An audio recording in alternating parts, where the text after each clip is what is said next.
Olá, boa noite, sejam todos muito bem-vindos e bem-vindas ao Sinapse ICL, o seu ponto de encontro diário de entrevistas aqui no ICL. Boa noite, César. Boa noite, Tudo bom com Robs? você? Tudo bem, boa noite para a nossa comunidade linda, é isso aí, vamos lá.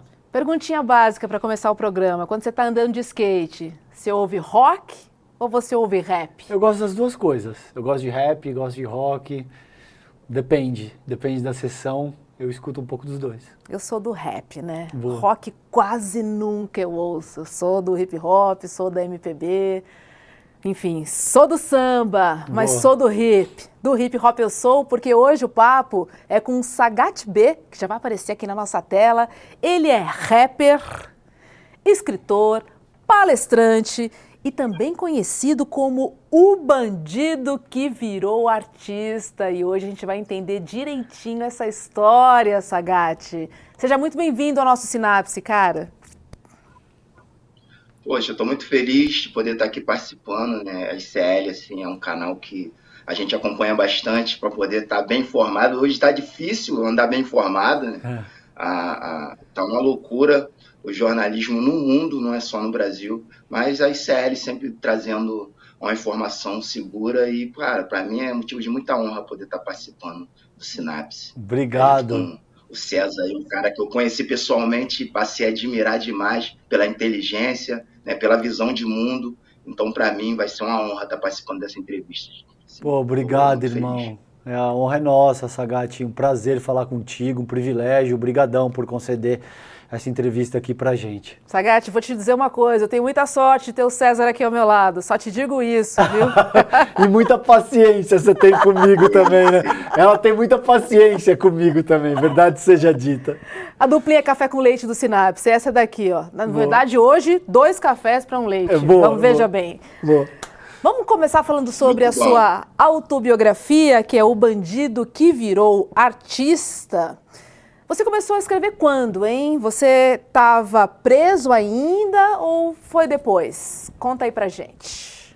Não, O Bandido que Virou Artista foi um livro que nasceu quase por intuição, assim, cara. Eu não tenho formação acadêmica, né? E tinha que, de alguma forma, me comunicar com a sociedade, contar essa história, né? Eu optei pelo rap, que é um ritmo que eu consigo falar com o público-alvo do meu trabalho, que é a ressocialização de jovens, de adolescentes. Então, eu comecei a escrever em 2017, né? Eu saí do presídio já tem mais ou menos 10 anos, vai fazer 10 anos agora. Então, quando eu completei 5 anos na rua, que eu vi que a minha vida já estava realmente reestruturada, eu já tinha conseguido dar essa volta por cima, né? No qual o livro narra, eu fui fazer rap em 2016, finalzinho de 2016, começo de 2017, eu comecei a postar vídeos falando desse tema, né, sobre a socialização, um tema muito importante, mas que é um tabu na sociedade, as pessoas simplesmente não querem falar sobre isso, mas os presídios estão aí, lotados, os presos entram, quer dizer, as pessoas entram, as pessoas saem, e muitas das vezes, né, a gente não consegue fazer esse trabalho de reintegrar elas à sociedade, e é disso que se trata o meu trabalho. E nessa questão de querer se comunicar, mostrar minha história, provar que essa ressocialização é possível, eu comecei a postar vídeos falando disso, depois comecei a fazer música e tal, dentro da poesia também, que é um campo onde eu atuo, gosto muito de escrever. E no final de 2017 eu falei, poxa, eu tenho que me comunicar com uma margem maior da sociedade, né? O rap, querendo ou não, o hip hop é nicho, nem mesmo toda a molecada que está dentro da comunidade ouve rap, né? Então eu falei, eu vou, né, escrever um livro que, através desse livro, eu sei que eu vou conseguir me comunicar com uma parcela bem maior da sociedade, fazer as pessoas entenderem as possibilidades. Eu concluí dentro do presídio que as histórias são muito parecidas, né, conversando com meus companheiros de cárcere, né, só muda muitas das vezes o nome da mãe, o CPF, e as histórias são muito parecidas, e eu creio que a minha história fala muito sobre a história do jovem negro periférico, né, que por falta de oportunidade, né, por falta de muitas vezes de escolhas, acaba se marginalizando e eu creio que a sociedade tem compreendido através dessa minha história que só educação, só investimentos, né, em educação, principalmente dentro das comunidades, nas periferias, é que vai conter essa onda de degradação e violência que a gente vive hoje na nossa sociedade. Então, o livro está aqui, O Bandido que Virou Artista, né, está aqui, e eu comecei a escrever ele em 2017. Uhum. E você sabe que a gente teve um evento de lançamento do livro do Julian Assange e a gente sentou numa mesa de bar para conversar. Foi a primeira vez que eu de fato conversei longamente assim com o Sagat, e eu fui ouvindo ele, a eloquência, a inteligência e tal, e você falou que vai ser uma rasgação de seda, mas o Sagat é um intelectual orgânico assim, impressionante, cara. Ali no meio da conversa eu já estava absolutamente impressionado com a riqueza da história dele, e é essa história, Sagat, que eu peço que você compartilhe hoje com a gente, cara. Então conta um pouco para nossa audiência a tua trajetória, irmão. Como é que você caiu no crime? Como é que foi essa experiência para você? E você passa 12 anos preso. Eu sei que é muita coisa para resumir na fala que a gente está aqui hoje, mas vamos tentar estabelecer uma cronologia de como é que você passou pelo crime, foi preso e a partir daí começou esse processo de ressocialização ao qual você se refere, cara. Vou começar falando sobre o livro, que o livro tem esse intuito também, né? Boa. Porque eu trago uma realidade que as pessoas acham que conhecem, mas conhecem de uma forma distorcida. Então, fui muito verdadeiro nesse relato, contando essa história mesmo antes da marginalização, né? O processo que se dá na mente do coração de uma criança de comunidade, de um jovem negro, até que ele venha de fato se tornar um marginal, sabendo que esse marginal, ninguém nasce bandido, né? Esse marginal, ele é socialmente construído, e eu narro essa construção na minha história, contando desde a minha infância, né, as dificuldades que eu enfrentei na minha infância, falando da escola principalmente, passando pelo tempo que eu fiquei envolvido com o tráfico dentro da comunidade, né, o tempo que eu fiquei envolvido com o tráfico no morro, o tempo que eu fiquei privado da liberdade de 12 anos, mas dando ênfase a essa transformação, né, que demonstra que não há situação mais degradante que seja, que não possa ser revestido com força de vontade e determinação, principalmente através da arte, da cultura e, sem sombra de dúvida, a educação, né? Porque, na realidade, esse processo se deu através da autorressocialização. Eu denominei esse processo que se deu comigo, eu conheço que sou uma exceção à regra, eu denominei de autorressocialização, porque não foi ressocialização, porque o Estado não me ofereceu nada. Então, é um processo que se dá de dentro para fora, com muita garra, muita força de vontade, muita determinação, e foi bem complicado, assim. Então, na minha infância, né, eu nasci e fui criado num local onde as crianças tinham um futuro quase que pré-estabelecido, assim. Uhum. A gente estudava até a 4ª, 5ª série, e quando a gente aprendia a ler e escrever, de fato, era esse o objetivo das escolas lá, a gente ia trabalhar com o pai, com o primo, com o amigo do pai, qualquer um que pudesse ensinar uma profissão dentro da construção civil. E as meninas iam trabalhar na casa de família na Zona Sul como domésticas, né? Ainda hoje, no bairro onde nasci e fui criado, é assim. Né? Uhum. E assim, eu tenho muita tristeza de contar essa história, porque eu trago essa realidade que eu não tenho um amigo de infância que tenha um diploma universitário, né? Dentre aquelas 20, 30 crianças em que eu convivi na minha infância e adolescência, ninguém rompeu. Ninguém rompeu. Nesse lugar onde nasci e fui criado, as pessoas não tinham o direito de sonhar, né? E eu fui um jovem que não sonhei, né? Ninguém me perguntou quando eu era criança o que eu queria ser quando eu cresci. Eu, de fato, cresci para ser um operário da construção civil, né? Uma programação social que eu comecei a questionar na minha adolescência. Eu comecei a questionar essa programação social, né? Ainda que eu não entendesse que o que me impedia de quebrar essa programação social eram os sonhos, era a falta de sonhos, a falta de perspectiva, a falta de objetivos. Eu ainda não entendia isso, mas comecei a meio que me revoltar com essa situação.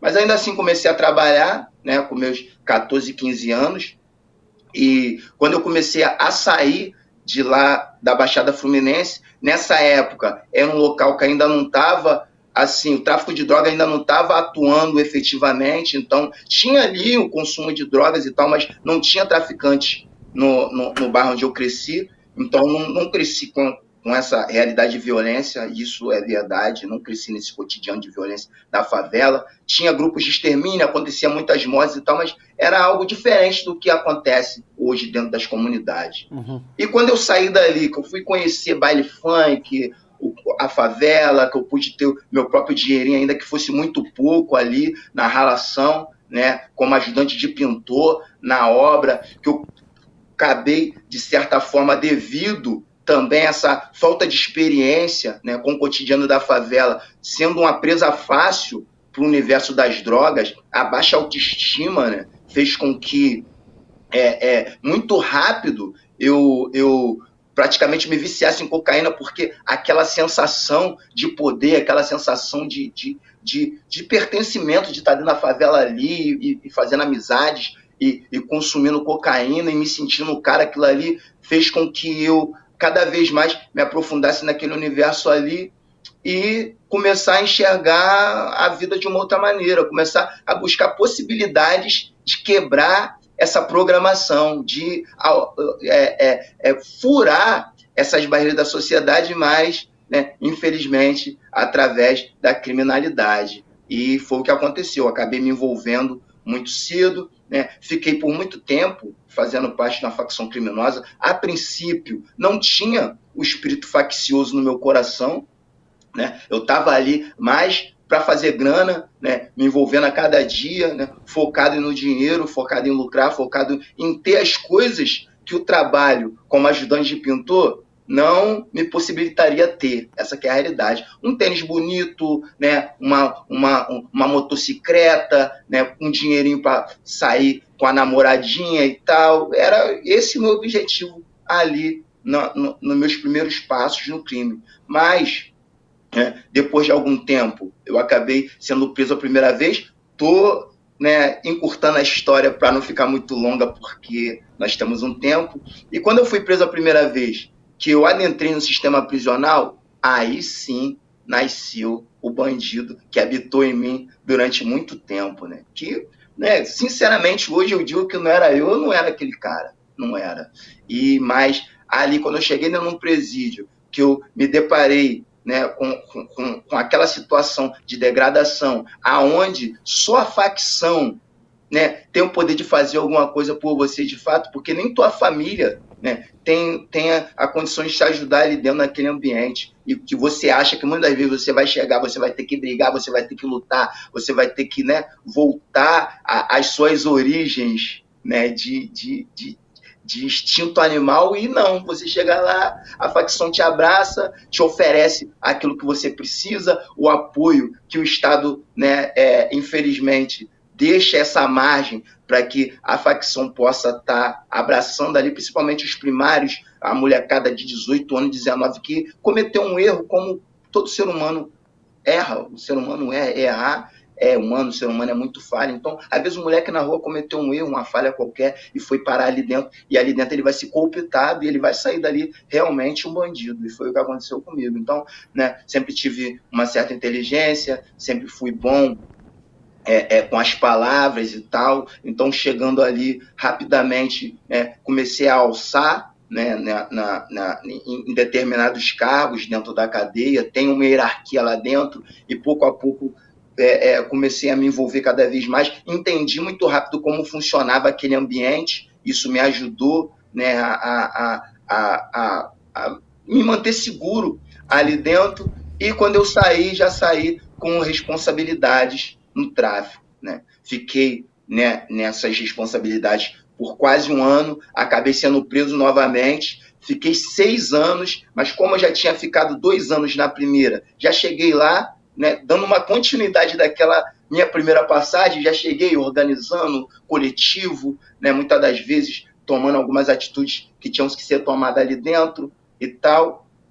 E quando eu saí novamente, eu fui para São Paulo, já para trabalhar pela facção de São Paulo, porque conheci um amigo que era daí, de São Paulo, mas que estava preso aqui. Então, né, ele viu que eu tinha uma determinada inteligência e tal, me chamou para trabalhar com ele. A princípio, eu meio que fiquei assim, pô, vou para um lugar que não conheço ninguém e tal, mas ele, pô, vai lá, mano, que tu vai ver o que é o dinheiro circular na tua mão. E quando eu saí, eu fui para São Paulo, fiquei 2 anos em São Paulo, trabalhando no tráfico de drogas em São Paulo, e foi nesses 2 anos que a minha mente começou a mudar.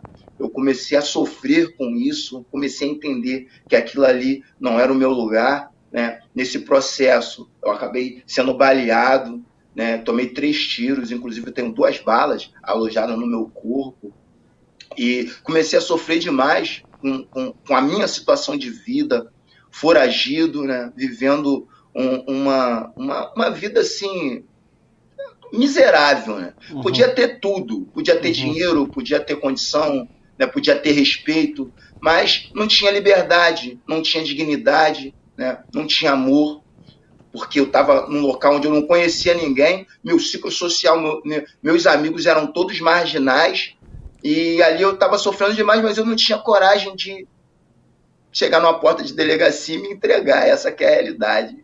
Isso não iria acontecer, eu não ia ter essa força de tomar essa atitude para mudar. Mas, né, numa dessas indas e vindas aqui do Rio de Janeiro, acabei me envolvendo no assalto e fui preso.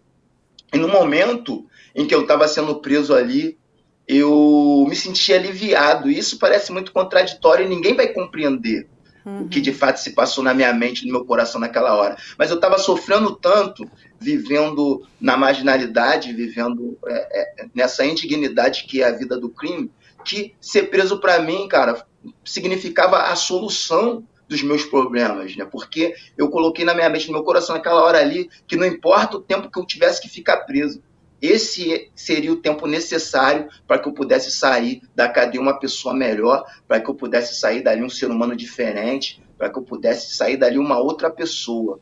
E foi isso que eu fiz, né? Logo que eu fui preso, né? Quando eu cheguei na penitenciária ali, onde já conhecia muita gente, devido a ter ficado já, né, 8 anos preso, 2 na primeira e 6 na segunda.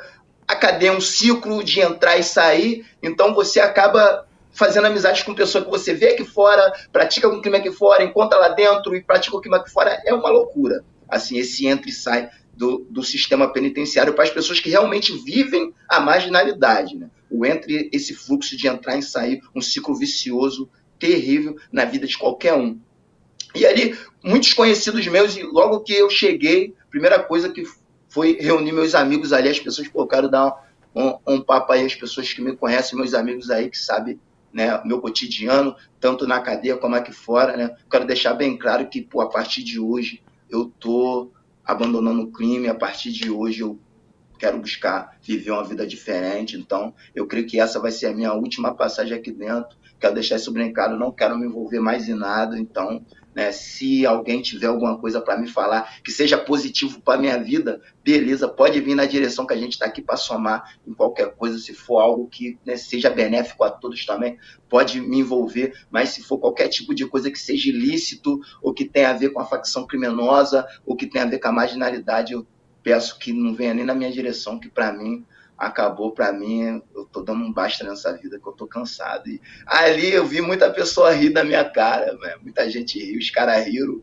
acharam que, tipo assim, porra, foi preso de novo, tá passando, né, vai pá, mas no dia a dia eu fui mostrando que era isso realmente que eu queria, né? Eu fui morar na cela dos evangélicos, hoje eu não tenho religião, eu sou um cara que eu cultivo todas as religiões, porque estudo tudo, estudo de tudo um pouco, e o que há de melhor em cada religião, eu vou pegando e vou introduzindo na minha vivência, na minha vida, e isso também me faz me sentir sadio e tal, saber que, né, eu tenho a mente aberta, o coração aberto para assimilar de tudo, né, sem me fechar em um dogma religioso, sem me fechar em nenhum tipo de doutrina, e ter essa capacidade difícil. Eu não sou contra a religião, quero deixar isso bem claro. Eu acho que todas as religiões, né, são muito necessárias, porque nem todo mundo tem esse preparo psicológico de se manter saudável fora de uma doutrina e num dogma. Mas para quem consegue, pô, é muito bom, é maravilhoso. E hoje eu sou esse cara, consigo viver uma vida saudável sem estar dentro da religião.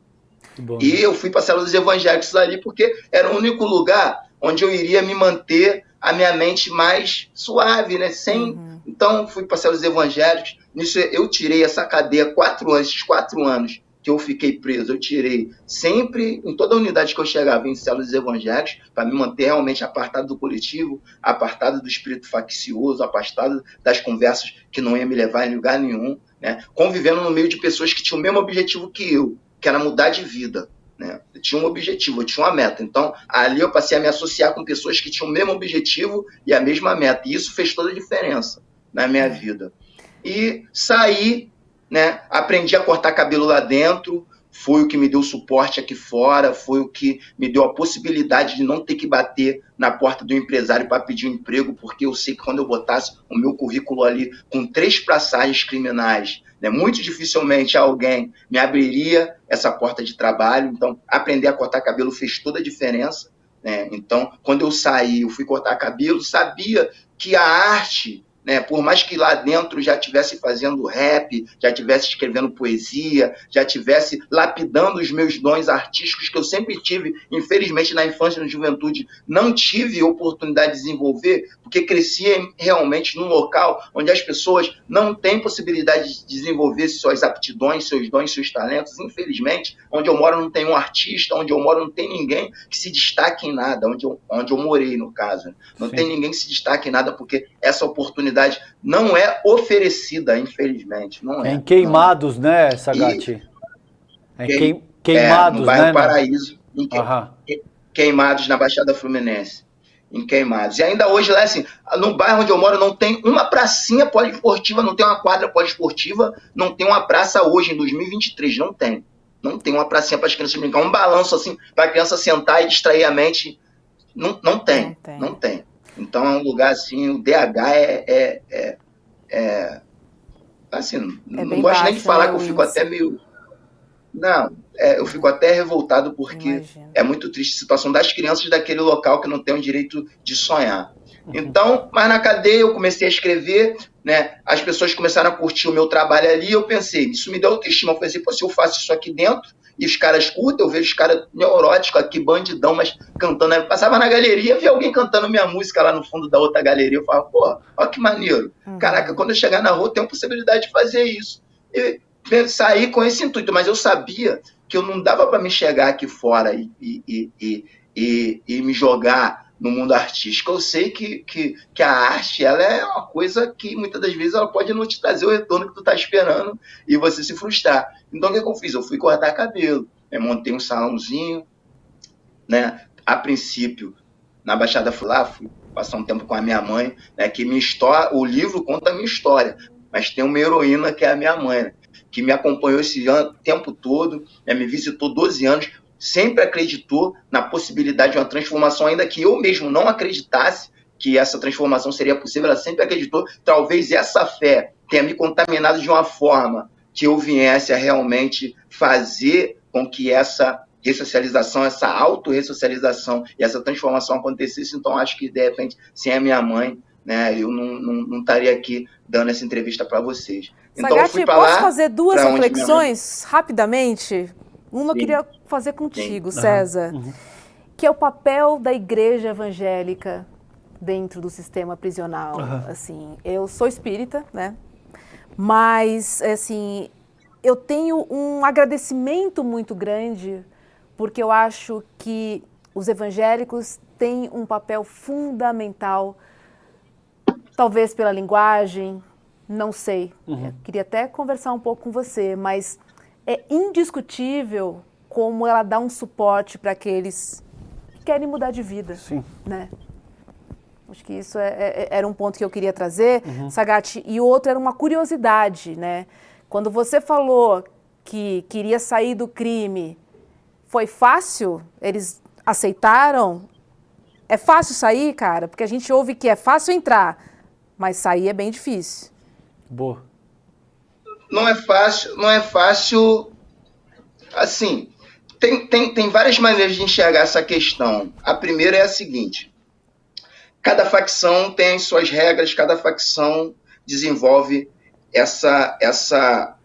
esse desejo do indivíduo sair do crime de uma forma. Então, principalmente a facção de São Paulo enxerga essa desconexão do crime de uma forma, aqui no Rio de outra, né? Aqui o cara quer sair do crime, se ele não tem, assim, é porque é um falso paradigma que o cara não pode sair do crime. Mas assim, porque geralmente o cara, quando ele quer sair do crime, na maioria das vezes, eu contemplei muito isso durante o tempo que eu tive envolvido, o cara comete algum tipo de falha, aí quando a parada aperta, ele quer pular fora.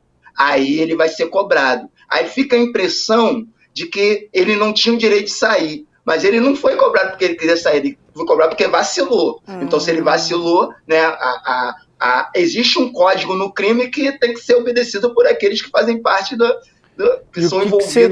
O que seria vacilar, Sagatti? O que seria vacilar, por exemplo, se apropriar de algo que não é teu, mentir, uma parada dessa? Sim, há diversas formas de vacilar, se envolver com a mulher de um amigo, né, meter a mão naquilo que não é dele, dentro da organização ali, né, do ponto do tráfico onde ele está envolvido, né, caguetar, ou de repente o polícia te pegou ali para tu poder adquirir tua liberdade, tu entrega a alguém que está acima de você, uma delação premiada, tipo... E olha só, tem uma hierarquia, Sagatti, nessa questão de vacilar, de cometer o erro. Existe uma hierarquia ou, por exemplo, todos esses equívocos são punidos da mesma maneira? O que seria o pior que você pode fazer Não.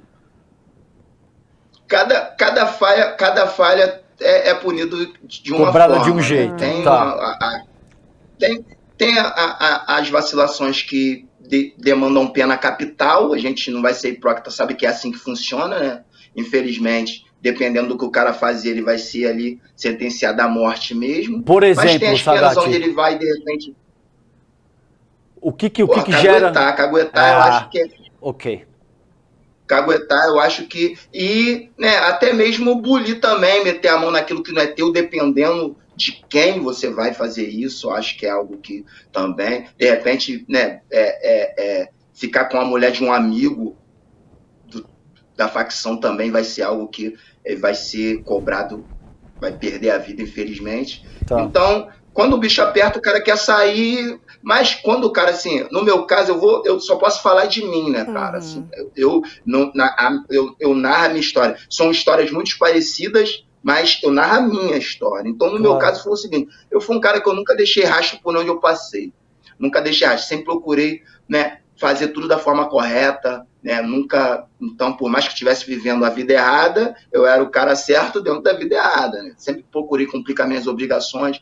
Então, dentro disso, quando eu expressei ali o desejo de mudar, a maioria das pessoas que me circulavam ficaram felizes. Por mais que ele não tivesse a força que eu tenho de sair, ele sabe que eu era um cara maneiro e que eu ia viver uma vida diferente. Para ele, sabe que tá todo mundo ali sofrendo. Todo marginal tem essa concepção, todo bandido tem essa concepção que aquilo ali não é vida para ninguém. Tanto que tu vai perguntar para um cara se ele quer que o filho dele siga na caminhada dele e fala, não, meu filho, eu não quero essa vida para meu filho não, porque ele sabe que a vida que ele está vivendo é uma merda. Sim. Essa que é a realidade. Então, quando você vê alguém que você gosta sair dessa vida, você vai ficar feliz, pô, você vai ficar satisfeito, você não vai querer entrar no caminho do cara porque o cara está escolhendo o melhor caminho, porque você sabe que é o melhor. Mas quando é vacilão, aí... Tá entendendo? Tipo assim, pô, o cara vacilou, agora vai querer ficar tranquilo, vai querer passar batida, aí as coisas funcionam de uma outra maneira, é assim que eu enxergo. Sagatti, explica pra gente esse seu nome artístico aí. Sagatti B. O Sagatti... O Sagatti vem da época dos bares de briga, porque aqui no Rio de Janeiro, né, no final dos anos 80, começo dos anos 90, começou e durou praticamente a década de 90 todos, bares de briga e tal. Então, quando eu ia ali no baile ali, eu era bom de porrada, batia bom com o pé, e todo mundo falava, pô, igual o Sagatti, é o Sagatti do Street Fighter, do jogo Street Fighter. Não sei, né? É o lutador de boxe tailandês, muito bom de porrada, né? Aí, compararam ele a mim, eu fico muito lisonjeado. E o B... né, que eu fiz questão de trazer para o meu nome artístico, é o B de barbeiro, porque a barbearia foi fundamental nesse processo. Sem a barbearia, eu não sei se eu conseguiria.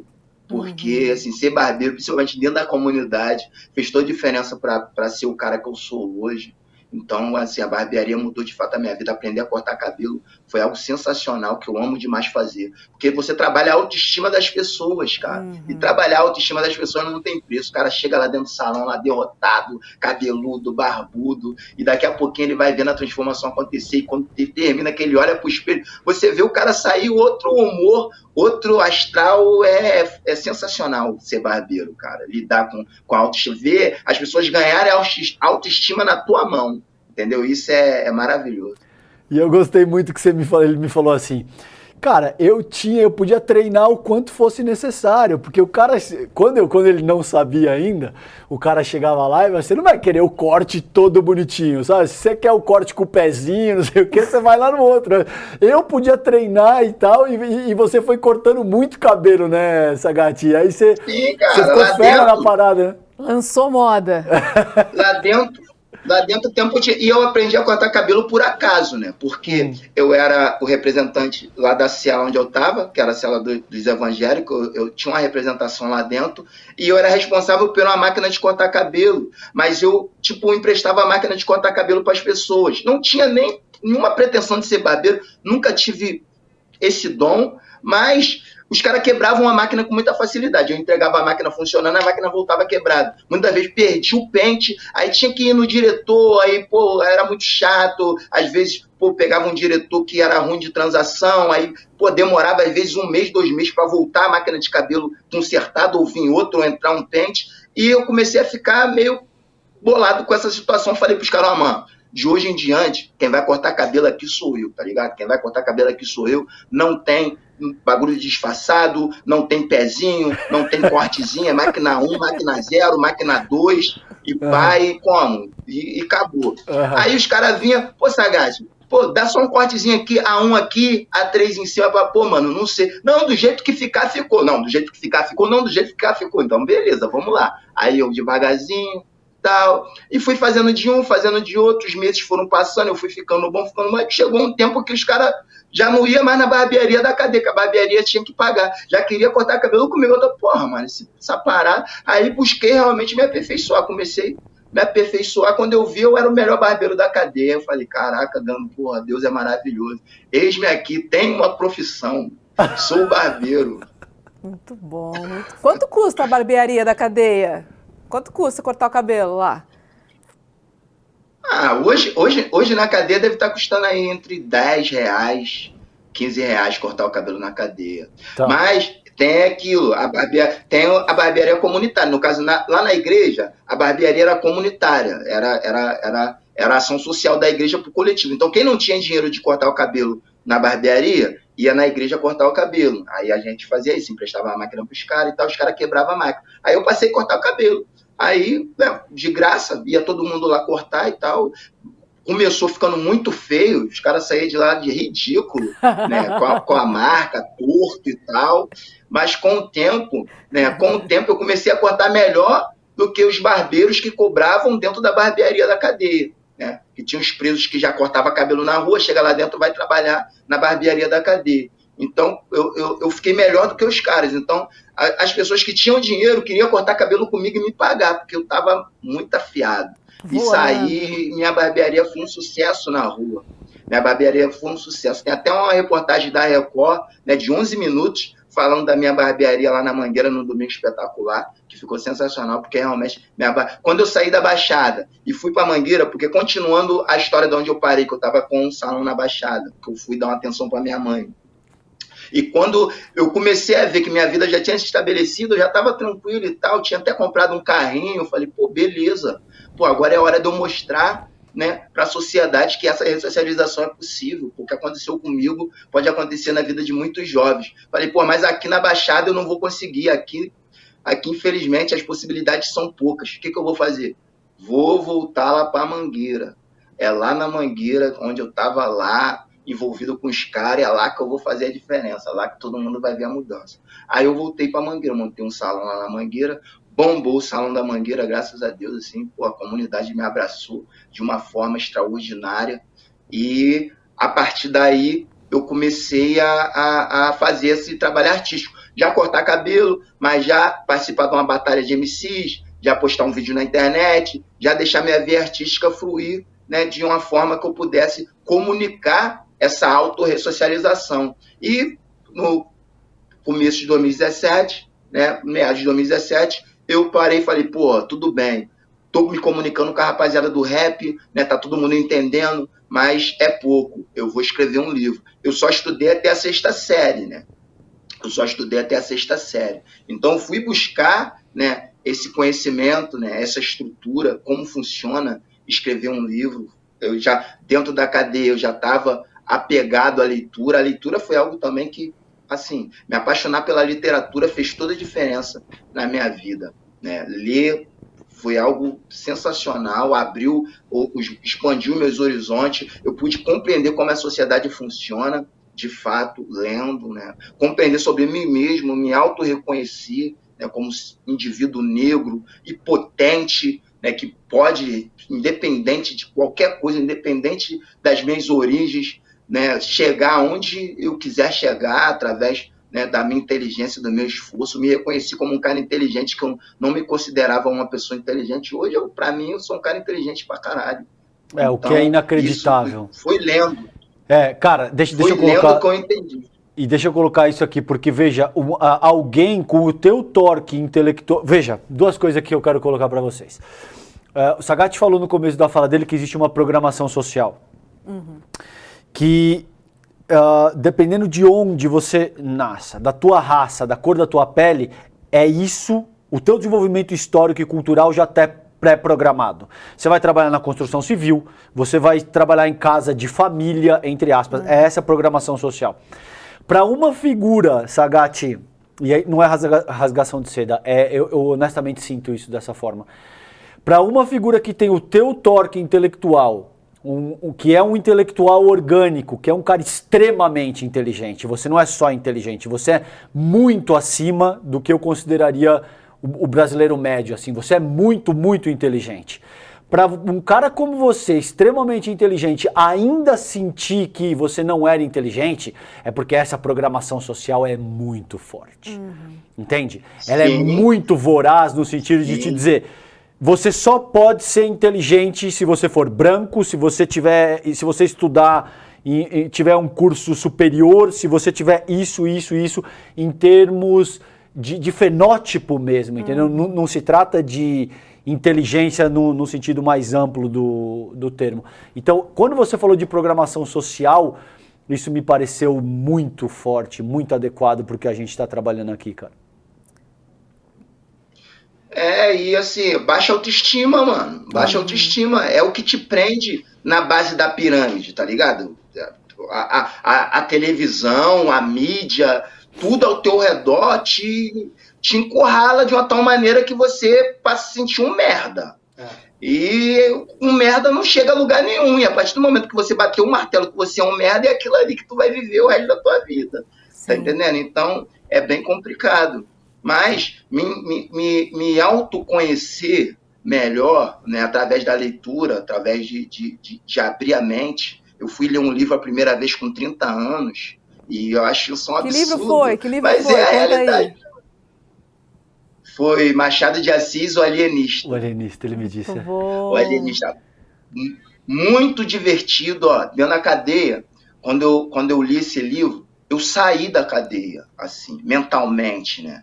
Fui lá pro século passado, viver aquela situação, parecia que eu estava vendo ali e rindo, e as pessoas achavam que eu estava maluco na cela, porque eu lendo de madrugada, de vez em quando eu dava uma gargalhada. Lá a gente temos a lei do silêncio, né? Deu meia-noite, é silêncio total para que a rapaziada possa dormir, mas eu lindo ali toda hora, uá! E os caras, qual é essa, Gatti? Porra, foi mal, foi mal. Mas aí eu... É o meu livrinho aqui, Cara, o cara tá maluco. E, Sagat, conta pra mim... Mas... Pode continuar. Vai aí, depois eu pergunto. Não, pode falar. Pode falar. Eu ia perguntar por que você escolheu o hip hop como manifestação, hein? Sim, lá dentro eu aprendi a tocar violão, então eu tocava muito MPB, eu sempre gostei, sou fã do Djavan pra caramba, mano. O Djavan é um cara, pra mim, de um talento assim, uma índole, me respeito muito, o artista e a pessoa, o ser humano, é um cara extraordinário. Então eu tocava muito Djavan, aprendi a tocar música nas revistinhas de MPB, Boa. tocar o violão. Mas, assim, eu queria me comunicar com a molecada, assim, porque para que muitos moleques não passassem pelo que eu passei, né? Abreviar esse sofrimento, né? Porque nem todo mundo vai ter oportunidade. Como eu já disse aqui, eu levei 3 tiros, né? Por diversas vezes eu não fui assassinado, talvez porque Deus tinha realmente um projeto na minha vida. A espiritualidade trabalhou muito ao meu favor para que eu estivesse aqui. Eu já tive num lixão de Gramacho. Fui dentro de uma viatura policial, algemado pro lixão de Gramacho. Chegou lá, o policial me tirou de dentro da viatura, algemado, me colocou deitado no chão, pisou no meu pescoço, botou a pistola na minha cabeça e não teve a coragem de puxar o gatilho. Então, assim, eu já passei por situações assim, não foi só essa. Eu ficar contando as situações de possibilidade de perder a vida que eu já passei aqui, a gente entraria aí pela noite contando as histórias.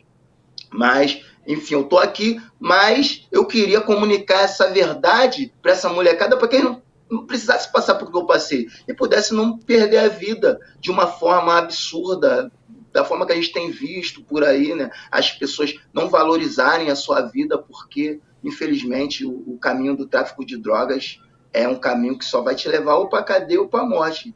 Infelizmente, essa é uma verdade, o crime realmente não compensa. Você pode até adquirir um determinado conforto, alçar, crescer, ganhar dinheiro, mas no final das contas, quando você olhar para trás, você vai ver que nada daquilo valeu a pena. De repente, se você tivesse, né, buscado um caminho melhor, até mais humilde, sofrido menos em questões financeiras, você poderia estar com a paz no coração, que eu acho que é isso que realmente importa. Não tem preço, né, a dignidade de botar a cabeça no travesseiro e dormir tranquilo, de poder dar um rolê com teus filhos, e num cinema, e no shopping, levar o teu filho no parque, na praia, a coisa que um traficante não tem o direito de fazer, né?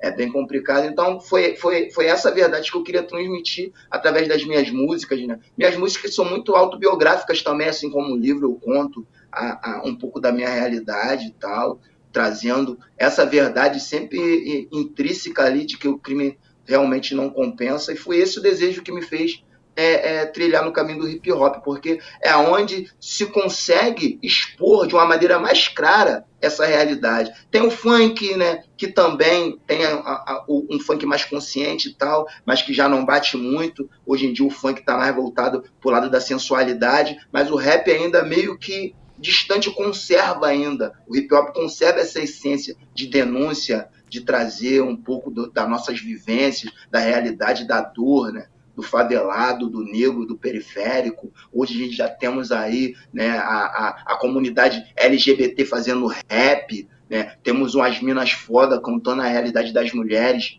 né, na nossa sociedade. E é isso, esse é o papel do hip hop, eu acho isso fundamental, entendeu? E foi o que me levou a se identificar com esse ritmo. Uhum.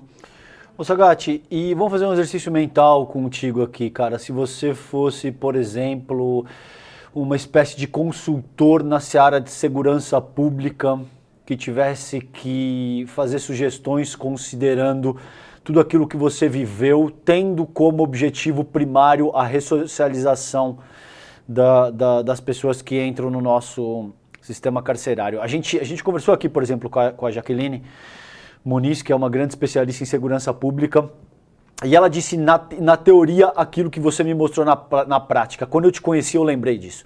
A Jaqueline disse, olha, o nosso sistema carcerário hoje é a principal fonte de formação das facções criminosas. E a gente sabe, todo mundo sabe que isso funciona dessa maneira, e eu também não acredito que todo mundo tenha a tua sagacidade, a tua inteligência, a tua força de vontade para conseguir sair das mãos desse mecanismo por mérito próprio, sem nenhum tipo de estímulo no nível institucional. Se você pudesse dar uma dica para enfim, para o governo, a partir da perspectiva que você passou com a tua história, o que você diria, cara, que pode de alguma forma fazer a diferença no termo de ressocializar as pessoas? Assim, cara, é bem complicado, é um tema bem complexo que eu acho que todos os setores da sociedade deveriam estar envolvidos nesse processo, infelizmente. Como eu já disse aqui, as pessoas não querem falar, simplesmente não querem falar sobre o assunto. Vai para debaixo do tapete, como se debaixo do tapete essa sujeira ela fosse desaparecer, não, muito pelo contrário, como você falou, né, os presídios brasileiros são a incubadora das facções. A facção não consegue cooptar o cara aqui fora. O que faz o cara se marginalizar aqui fora é a sociedade, as dificuldades que ele enfrenta na sociedade para poder sobreviver. Ele se marginaliza. Ele vai virar bandido de fato lá dentro. Quando ele conhece a facção, você quando vai preso, você não tem o direito de ficar num lugar onde não tem a atuação da facção, porque não existe cadeia para neutro. Pelo menos aqui no Rio de Janeiro, você vai preso, você tem que escolher uma facção com a tua boca para ficar. Então você vai para a facção a qual você escolher, ou para a milícia, né? E ali você vai ter que viver segundo as regras da facção e você vai ser cooptado. E depois, quando você sair dali, provavelmente, se você tiver ainda interesse de viver na prática criminosa, você vai para alguma favela, né, formar ali no movimento e colaborar de alguma forma com a facção que te ajudou também no tempo que tu estava preso. Então, é uma simbiose. Uhum. Mas o que é que acontece?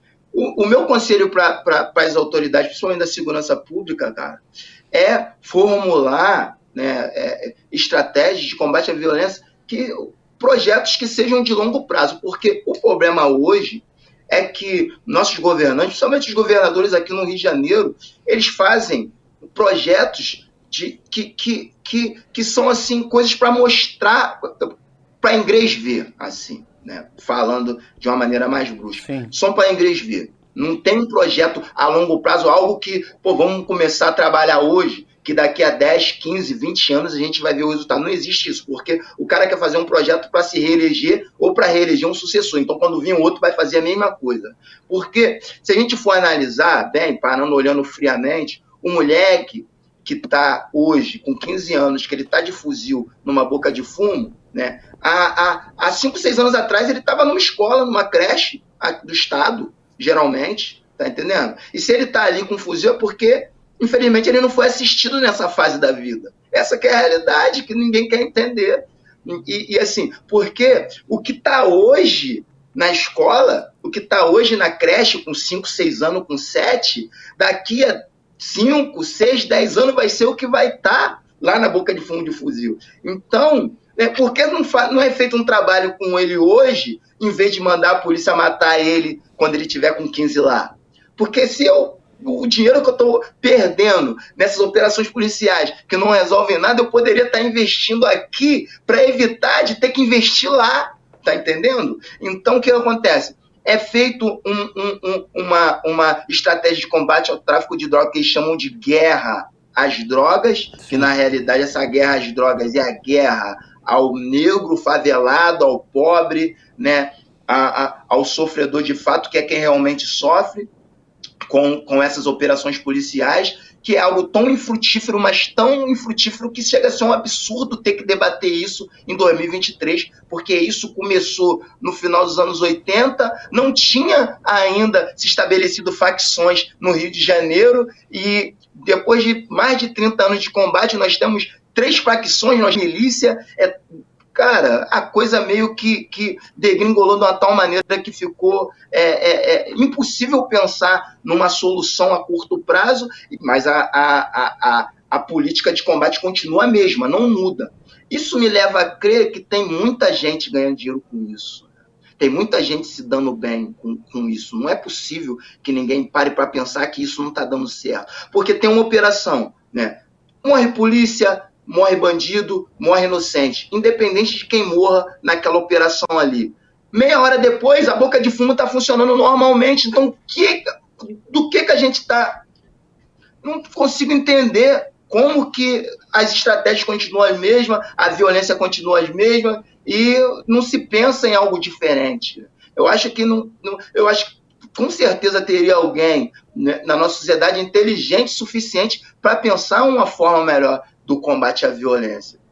Então, já dentro dos presídios, onde, né, a gente sabe muito bem que ali é a incubadora realmente de marginais, cara, assim, infelizmente, os gestores não acreditam na ressocialização. E se os gestores dos presídios não acreditam na ressocialização, logo essa ressocialização fica inviável na cadeia que eles gerem.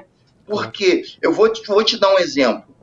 Mês passado, outubro, eu faço parte de uma ONG, queria falar disso também, né, que é uma ONG que se chama iFree, que é o Instituto para a Formação e Ressocialização do Egresso do Encarcerado. Essa ONG foi formalizada agora, né, no meado desse ano de 2023, então a gente está com um projeto de buscar, né, inserir, né, as pessoas que saem do sistema na sociedade, né, um trabalho muito importante que poucas entidades têm feito, e a gente estava com o propósito de entrar ali no Presídio Feminino de Bangu para fazer uma ação do Outubro Rosa. E a gente propôs, né, eu levar ali uma de minhas palestras e a gente ia entrar com as cestas íntimas, né, cestas íntimas para as mulheres ali, contendo produtos da intimidade, produtos de beleza e tal. Fizemos a arrecadação das cestas e tal. E mandamos os nomes das pessoas para adentrar dentro do presídio. Olha só, aí a gente tem na nossa ONG um sociólogo, um psicólogo, um assistente social, um advogado e eu, né, fazendo o trabalho das palestras e o pessoal dando suporte. Então, a gente mandou o projeto da palestra com a distribuição de cestas íntimas. E no dia anterior ao que o evento aconteceria, veio a resposta com a autorização dos nomes para a entrada no presídio. Então, foi todo mundo autorizado a entrar, menos eu. Eu não fui autorizado a entrar no presídio. E era quem iria qual que foi dar a palestra. E qual que foi a justificativa legal para cancelar a palestra e a tua presença? Ou nem isso existiu? Não tem. Simplesmente não. Não tem justificativa. A única justificativa que a gente pode colocar é o preconceito, nada mais. Porque eu já tinha sido preso, então, como eu já fui preso, eu não tenho direito de adentrar no sistema penitenciário. Mas eu, como já fui preso, que vou fazer diferença dentro do sistema penitenciário, mostrando para as pessoas que estão ali que essa ressocialização é possível. Isso é uma coisa idiota imaginar que, cara, assim, me deixa indignado, mas realmente foi o que aconteceu. E, cara, assim, eu já até ganhei a minha reabilitação criminal, o meu nome já nem tá mais no sistema, pra eles falarem, pô, o nome dele tá aqui e tal, tá entendendo? Eu já tirei meu nome, nem tá no sistema. 10 anos que eu tô na rua, graças a Deus já consegui, né, através de um advogado que me ajudou, foi até um trabalho social voluntário de um advogado, falou, pô, Sagaz, vou te ajudar na tua reabilitação criminal, custa 15 mil reais um processo desse, eu não tenho direito de pagar, eu não tenho dinheiro para pagar. Sim. Outra coisa absurda na sociedade também, esse lance da reabilitação criminal, quer dizer, quem tem dinheiro e vai preso, depois de um tempo que saiu, paga um advogado e limpa o nome. Mas como o pobre vai tirar 15 mil reais da onde para pagar uma reabilitação criminal? Que você não faz pela Defensoria Pública, geralmente você consegue fazer através de um advogado. Então, é a sociedade que a gente vive. Eu fiz a minha reabilitação criminal, tirei o meu nome do sistema, né? Hoje, se eu mandar meu currículo para qualquer empresa, para qualquer lugar, não vai constar que eu fui preso, porque eu ganhei esse benefício da justiça.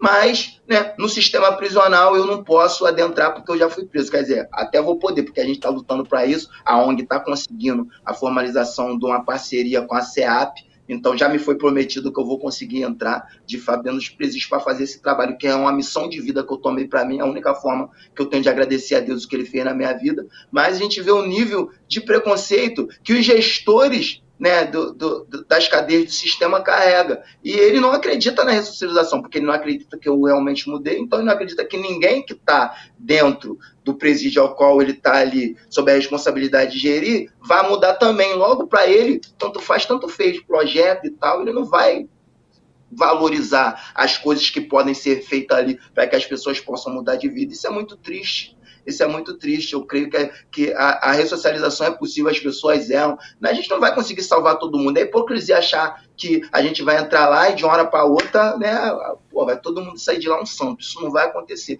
Mas tem muita gente querendo uma oportunidade, tem muita gente querendo mudar de fato, e essa oportunidade não vem uma boia onde o cara possa se agarrar para bater pé até chegar à margem, entendeu, mano? Tá difícil, o cara acaba morrendo afogado ali porque não consegue sair. Ele vai sair da cadeia, vai, né, voltar para o crime, né, vai reincidir, ou vai morrer, ou vai voltar para lá. E nesse ciclo de violência a sociedade paga, porque ninguém sabe o que esse cara vai fazer quando sair aqui fora. Claro. Certo, mano? O crime gera vítimas inocentes. Então é bem complicado, é triste e a gente tem que pensar melhor a segurança pública no Brasil, né? Pensar em uma outra visão, porque como eu já disse, mano, tem gente ganhando dinheiro com isso, não é possível.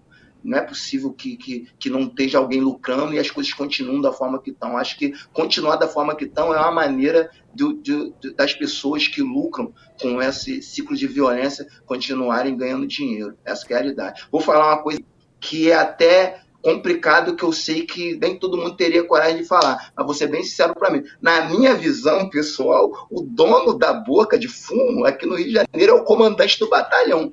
Porque se paga mais propina, se paga mais arrego do que se lucra vendendo droga aqui. Essa que é a realidade. Então, enquanto a gente estiver nesse formato de combate ao tráfico, a gente vai continuar vivendo esse ciclo de violência e, como eu já disse, tem alguém ganhando dinheiro com isso. E não é o neguinho que está lá com fuzil, não é o neguinho que está lá vendendo droga, nem é o neguinho que está lá botando a vida dele em risco todo dia, dando tiro na polícia e tomando, porque o policial também é a ponta da lança do sistema. Está ali também porque, infelizmente, né, o formato em que a sociedade coloca ele não deixa muita opção, então ele também está programado para ser a ponta da lança do Estado. Ele não sabe que, infelizmente, ele faz parte desse processo e desse ciclo de violência, porque violência gera violência, mas é isso, mano. Alguém está ganhando dinheiro com isso, e esse dinheiro não está ficando dentro da favela, não, vai por mim. Sagat, na sua opinião, quais são as maiores desigualdades, quais são as maiores questões de quem vive na quebrada? Se você puder botar 1, 2 e 3, você colocaria a violência como número 1?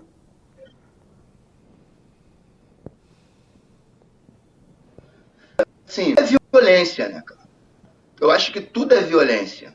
Né? A falta de oportunidade é violência. Né? E é o que deságua nessa violência física.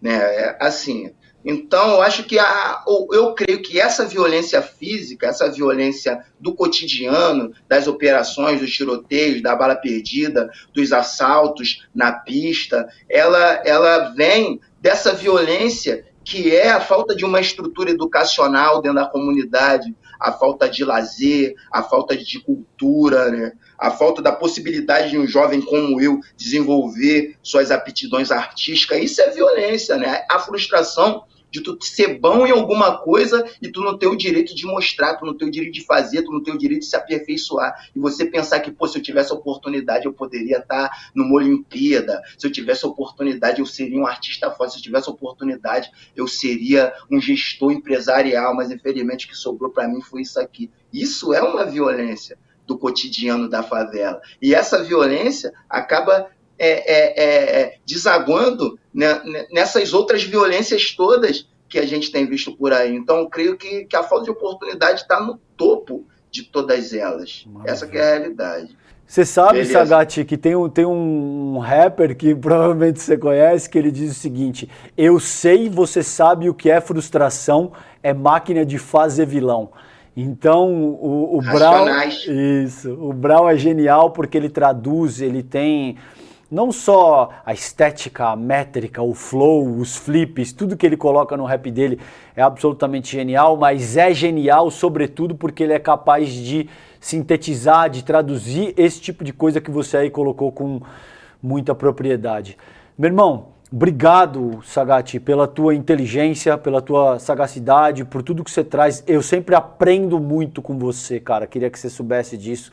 Eu sempre aprendo muito. Cada interação que a gente tem, eu sempre aprendo demais, sempre me traz coisas que me fazem pensar e contribui demais com a minha própria formação e com o meu trabalho. Obrigado por hoje. A gente vai continuar falando, outras ocasiões como essa se produzirão, mas obrigado demais pela tua participação hoje no Sinapse, cara.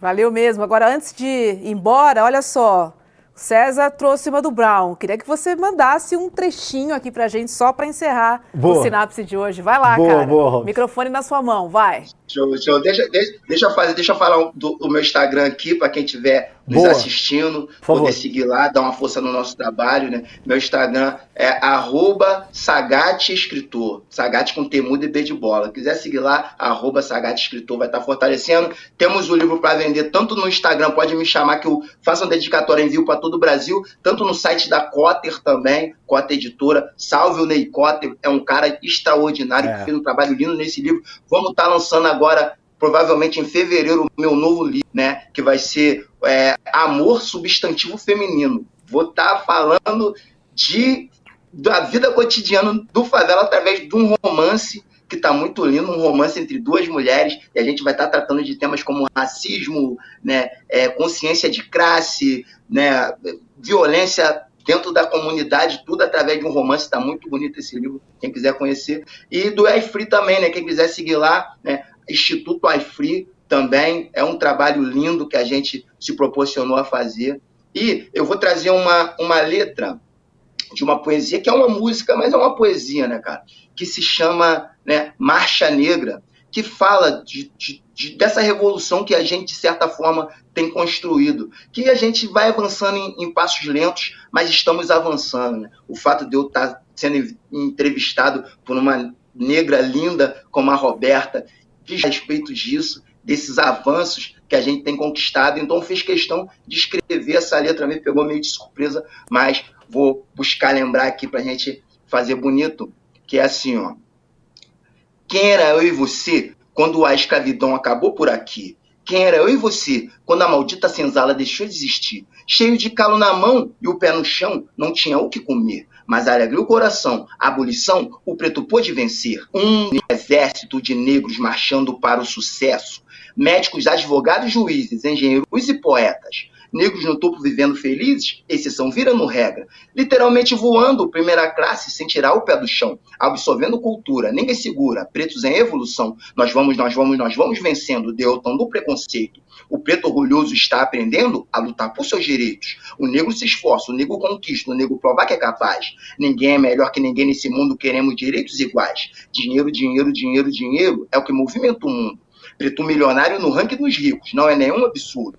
Vamos povoar as faculdades, vamos habitar os condomínios, vamos nos impor na sociedade, vamos expandir nossos domínios, marchando, marchando, marchando, marchando, e avançando com sucesso, quebrando barreiras e rompendo fronteiras, nossa ordem é o progresso. Meu orgulho da raça, meu orgulho da classe, meu orgulho da fase, meu orgulho da base, sim, meu orgulho de nossos mártires, que morrerão no passado, morrendo no presente e vão morrer no futuro.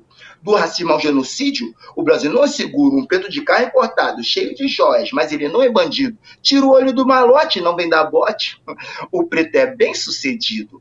Malcolm X, Luther King, Luiz da Gama, Dandara, Zumbi, Nelson Mandela ensinou, o preto tem que se unir. A escravidão acabou, o negro não sucumbiu. Tony Tornado cantou, New Black Power Brasil. 1, 2, negro. 1, 2, negro. Um exército de negros marchando para o sucesso. Muito bom, Sagat. Eu falei que ele era muito bom, mano. Iô, cara. Falei. Chama nós pro show que a gente vai.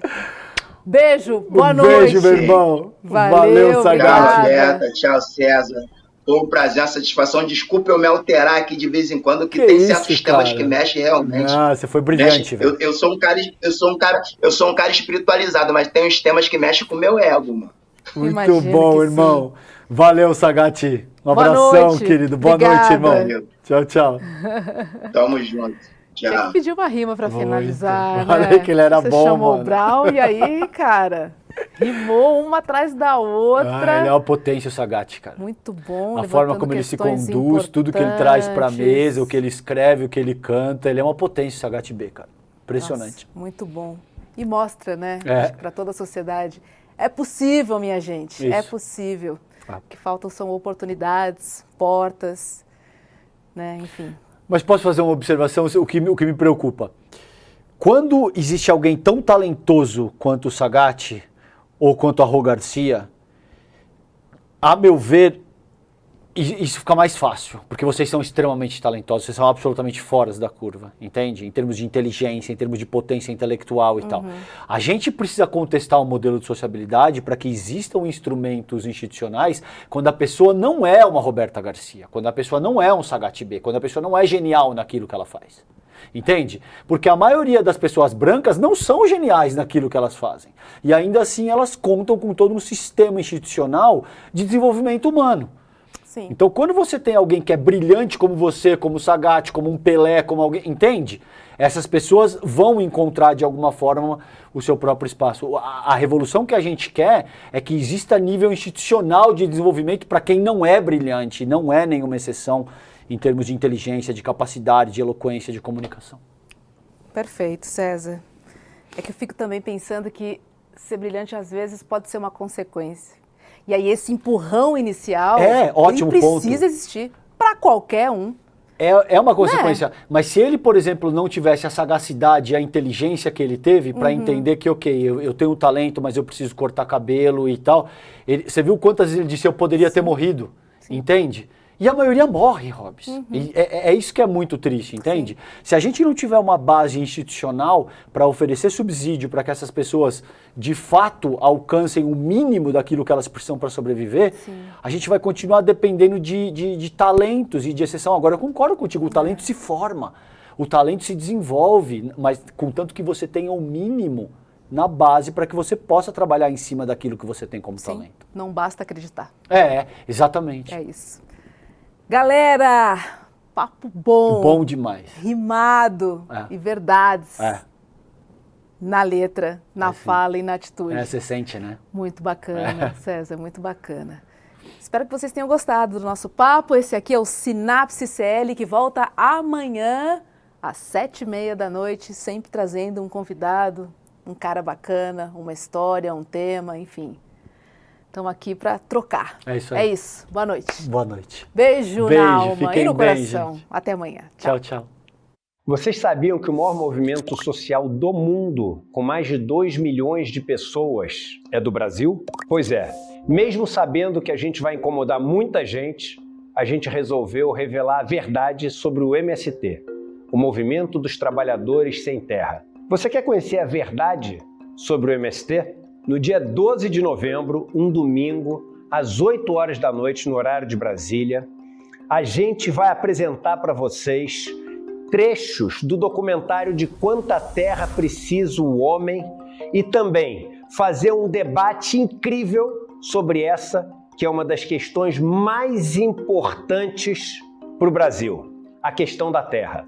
Junto conosco vai estar ninguém mais, ninguém menos do que João Pedro Stedley, um dos principais líderes do Movimento dos Trabalhadores Sem Terra. Estarão conosco também várias outras pessoas que têm na sua vida a luta da terra como um dos principais motores. Para você não perder esse encontro histórico e assistir trechos inéditos do filme De Quanta Terra Precisa o Homem, é só você se inscrever gratuitamente no link aqui em cima ou aqui embaixo. Não perde essa chance.